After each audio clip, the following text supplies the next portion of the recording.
Hello लो guys, welcome back to another short video discussion. Very good evening to all of you. कैसे हो आप सब? तो चलो फटाफट कवर अप करते हैं। तीन मेजर स्टॉक को हम यहाँ पे कवर अप करेंगे।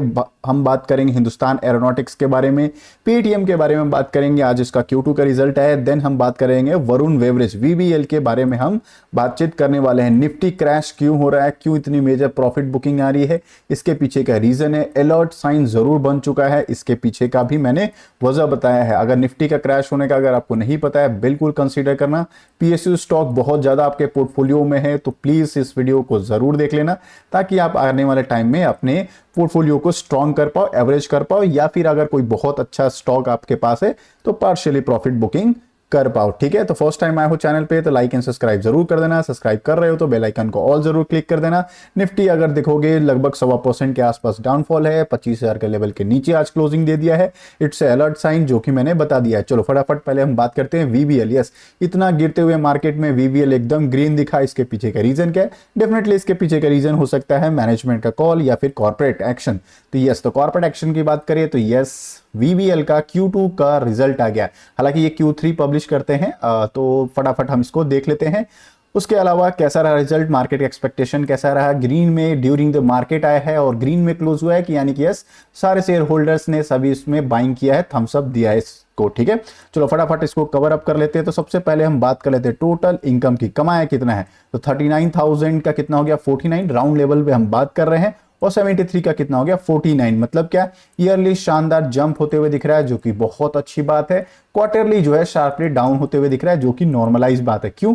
क्योंकि आपको पता है बोटलरी में काम करता है, पेप्सिको में ये काम करता है। जो समर Q1 का बात करें, उसमें समर बहुत पीक पर रहता है, तो वहां पे कोल्ड ड्रिंक्स वगैरह कोक की डिमांड बहुत हाई रहती है। तो इस वजह से यहाँ का रिजल्ट काफी शानदार आता है as compared to previous quarter का। ठीक है, चलो इनकम बेसिस पे, ईयरली बेसिस पे बात करें, शानदार है, कोई दिक्कत की बात नजर नहीं आ रहा। एक्सपेंस की बात कर रहे थे, खर्चे उन्होंने कितना किए? तो 32 का खर्चा कितना हो गया? 41। खर्चे बढ़ाते हुए दिख रहे हैं। 57 का 41। चलो क्वार्टरली खर्चे कम किए हैं, ईयरली इनको बढ़ चुके हैं, जो कि अच्छी बात नहीं है। अब सिंपल होता है क्या? Income minus expense equal to profit, PBT, profit before tax होता है, वो हम निकाल लेते हैं, ताकि हम एक शॉर्ट फॉर्म में हमें पता चल पाए कितना इनको प्रॉफिट हुआ है टैक्स देने से पहले। तो PBT की अगर हम बात कर लेते हैं, प्रॉफिट बिफोर टैक्स की, अगर वो हम कंसीडर करें तो 6669 का कितना हो गया? 8000 का शानदार जंप होते हुए दिख रहा है। 8000 के आसपास दिया और 16000 का हाफ होते हुए दिखा है, जो कि हमने आपको बता दिया। मतलब क्या? ईयरली इसमें शानदार जंप दिखा है, जो कि 5 स्टार बात है, टेंशन वाली बात नहीं है। लॉन्ग टर्म के इन्वेस्टर हो, इस स्टॉक को कंटिन्यू कर सकते हो। बाइंग ऑन डिप का ये स्टॉक आपको अपॉर्चुनिटी जरूर दिया था। आप चाहो तो इस स्टॉक गिरते हुए मार्केट में भी इसको कंसीडर कर सकते हैं। ठीक है, अब बात करते हैं इतना सारे कमाने के बाद, खर्चे देने के बाद, टैक्सेस एडजस्टमेंट करने के बाद जो नेट प्रॉफिट आता है, जिसको कहते हैं PAT, प्रॉफिट आफ्टर टैक्स, वो हम देख लेते हैं। 5140 का कितना हो गया? 6228।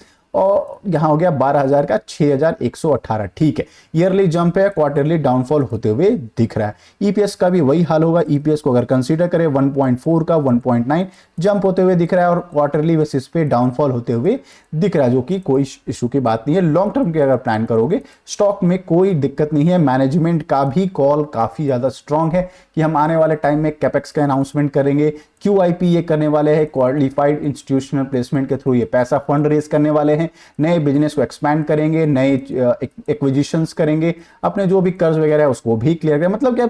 यस, बिजनेस को एक्सपैंड करेंगे। इनका सिंपल ये कहना है कि हम बिजनेस को शानदार करेंगे, इस वजह से हम ले रहे हैं।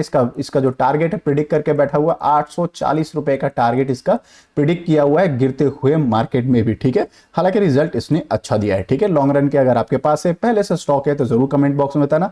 फ्रेश बाइंग करने वाले हो तो भी आप बता सकते हो। पेटीएम की बात कर लेते हैं। यस, ड्यूरिंग द मार्केट आया, इसमें भी शार्प बाइंग आई, फिर लाल निशान में क्लोज कर गया। हालांकि पेटीएम में मैंने आपको बताया है, जब तक ब्रेक इवन पॉइंट पर ना आ जाए तब तक इसको कंसीडर नहीं करेंगे। पेटीएम के बहुत लोग ड्यूरिंग द मार्केट में भी बातचीत हुई थी कि सर पेटीएम में बाइंग आया फिर सेलिंग क्यों आया? क्योंकि इसने नेट प्रॉफिट जो है 930 करोड़ का पहली बार इसने प्रॉफिट दिखाया। मतलब क्या? लॉस मेकिंग कंपनी है, बट इस बार प्रॉफिट दिखाया है, फिर भी ये डाउनफॉल में क्यों हो रहा है? तो इसका सिंपल आंसर है, हालांकि लाइव मार्केट में मैंने बता दिया था, हम डेली लाइव मार्केट करते हैं, तो आप चाहो तो चैनल को भी ज्वाइन कर सकते हो। ठीक है, तो लाइव मार्केट में मैंने बताया था। देखो, सबसे पहला पैरामीटर्स क्या होता है? इनकम। इनकम अगर कंसीडर करेंगे पेटीएम का, तो वहां पर दिखता है ईयरली इनका इनकम जो है डाउनफॉल है। क्वार्टरली इंक्रीज है बट ईयरली इनका डाउनफॉल दिख रहा है। पहला पैरामीटर ही इनका डाउनफॉल हो रहा है, बट इनका प्रॉफिट कैसे आ सकता है, ये एक बड़ा सा क्वेश्चन था जो कि हम चेकआउट कर लेते हैं। एक्सपेंस की बात कर लेते हैं, सॉरी एक्सपेंस की अगर हम कंसीडर कर लेते हैं तो एक्सपेंस देखोगे 29 का कितना होगा, 20 एक्सपेंस कम करते हुए दिख रहे हैं ईयरली क्वार्टरली। बट सबसे ज्यादा अलर्टनेस का चीज होता है प्रॉफिट बिफोर टैक्स।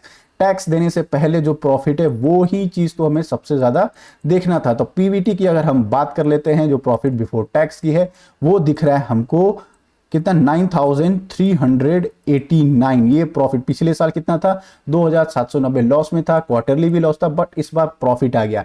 इसके पीछे का रीजन क्या था, यहाँ पे एक टॉपिक दे, एक्सेप्शनल आइटम, ये देख रहे हो 13,454 करोड़ का इन्होंने एक्सेप्शनल आइटम को ऐड किया है। अब एक्सेप्शनल आइटम ऐड होता है जो वन टाइम एडजस्टमेंट होता है, और उन्होंने बोल दिया कि पेज नंबर रेफर 3 पे पॉइंट आउट कर लीजिए। मतलब क्या, पॉइंट 3 पे जाके आप चेकआउट कर लीजिए, आपको मिल जाएगा हम एक्सेप्शनल आइटम कहां से पैसे लेकर आए हैं और कहां से मिलते हुए। तो सबसे पहले 57 मिलियन का क्वार्टर 6 कोई बड़ा सा एडजस्टमेंट उन्होंने किया था। वॉलंटरिंग को प्रॉमिस किया था, इंसॉल्विंग प्रोसीडिंग मतलब किसी को बेचा होगा, कुछ चीजों को इंसॉल्विंग किया होगा, तो उसमें इनको 57 मिलियन का मिला था। सबसे ज्यादा चंक ऑफ रेवेन्यू मिला है बी पॉइंट पे। बी पॉइंट पे क्या है, तो इनका जोमैटो के साथ एक्वायर, जोमैटो ने इनको क्या किया है, इनका एक बिजनेस खरीदा है।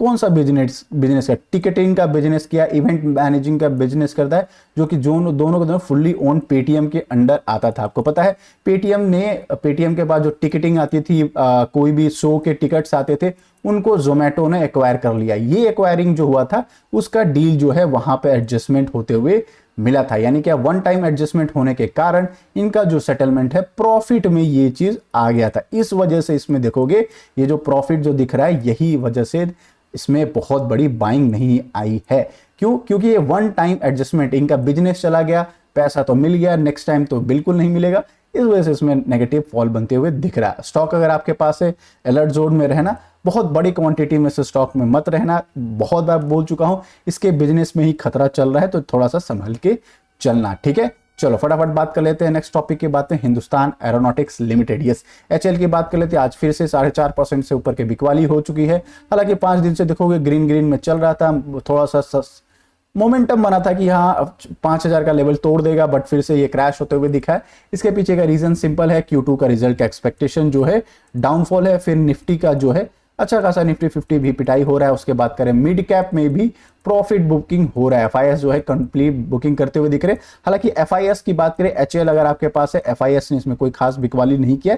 एफआईएस ने थोड़ा सा स्टेक इसमें बढ़ाते हुए ही नजर आए, सिर्फ डीआईएस ने थोड़ा सा कम किया। एफआईएस जो है इसमें स्ट्रॉन्ग ही है, मतलब क्या, एफआईएस स्ट्रॉन्ग है तो बिल्कुल डरने की बात नहीं है। आने वाले टाइम में धीरे धीरे स्टॉक कम बैक कर जाएगा, टाइम लगेगा, ठीक है। पीएसयू स्टॉक में बैठे हो, टाइम लगेगा। स्टॉक बुरा नहीं है, मोनोपोली स्टॉक है। अब आपको चुपचाप बैठ के इसको टाइम दे देना, ये स्टॉक आपको कम बैक करते हुए नजर आ जाएगा। Q2 का रिजल्ट इसके लिए डू और डाई रहेगा। Q2 का रिजल्ट खराब आया, 4000 के नीचे ये फिर से स्टॉक पहुंच जाएगा। BEL की बात कर लेते हैं, भारत इलेक्ट्रॉनिक्स, 25 तारीख को इसका रिजल्ट आने वाला है, इस चीज का ध्यान रखना। 25 अक्टूबर, यस। इस स्टॉक का बहुत ज्यादा क्वेरी आता है, सर आपकी एक्सपेक्टेशन क्या है। बहुत सारे फर्म तो इसकी एक्सपेक्टेशन डाउन करके ही रखा है, नेगेटिव इनका बना कर रखा है। आने वाले टाइम में यस इसमें प्रॉफिट बुकिंग कंटिन्यू हो सकता है। तो अगर आपके पास स्टॉक है तो बिल्कुल इसको रडार पर रखना। एक चीज का ध्यान रखना, अब निफ्टी 50 जिस तरह से मोमेंटम करेगा, कुछ हद तक भारत इलेक्ट्रॉनिक भी उसी तरह से मोमेंटम करेगा, क्योंकि निफ्टी 50 की पार्ट हो चुका है। जब तक बड़े बड़े ऑर्डर्स इनको नहीं मिलेंगे, ये कम बैक करते हुए स्टॉक नजर नहीं आएगा, ठीक है। हाँ, मेजर सेलिंग के पीछे क्या क्या रीजंस हो सकते हैं, निफ्टी क्रैश क्यों हो रहा है, इसका बहुत अच्छा कंप्लीट एनालिसिस करके आपको दिया है, प्लीज चेकआउट कर लेना। मिलते हैं एक और वीडियो में जहां पे हम बात करेंगे अडानी के बारे में, ओलेक्ट्रा ग्रीन टेक के बारे में, एंड देन जोमेटो का भी Q2 का रिजल्ट आ चुका है, सारी चीज को कवर अप करेंगे, ठीक है। तो तब तक लाइक एंड सब्सक्राइब कर देना, सारे वीडियोस आप तक रीच आउट होते रहेंगे टाइम टू टाइम। मिलते हैं एक और वीडियो में, तब तक के लिए बाय बाय।